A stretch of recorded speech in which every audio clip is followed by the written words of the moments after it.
साथ साथ ये बातें चल रही हैं, लेकिन असल बात यह है कि पाकिस्तान की जो सियासी और माशी कमज़ोरियाँ हैं, हिंदुस्तान उनसे फ़ायदा उठा रहा है। देखिए, माजी में एक वक्त था फील्ड मार्शल अयूब खान के ज़माने में कि हमारे ज़रिए मुबादला के ज़खायर सैकड़ों और हज़ारों में थे और हिंदुस्तान के दर्जनों में थे।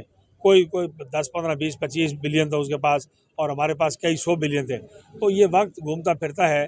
तिल का लयाब और उदाविलुहा बैन अन्नास, कुरान कहता है।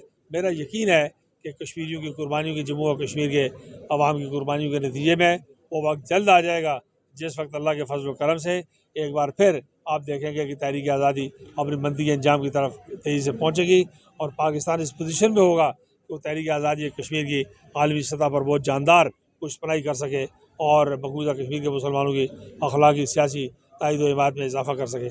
इसलिए मौजूदा दौर में परेशानी ज़रूर है, लेकिन ये परेशानी कटेगी। हिंदुस्तान को नविश्ता दीवार पढ़ना है और समझना है और उसे मकबूजा जम्मू और कश्मीर को खाली करना है और जम्मू और कश्मीर के लोगों को अक़वाम मुत्तहिदा की करारदादों के मुताबिक हक़ खुद इरादत के उसूल के लिए रायशुमारी के अमल से गुजरना है इंशाअल्लाह। Thank you sir.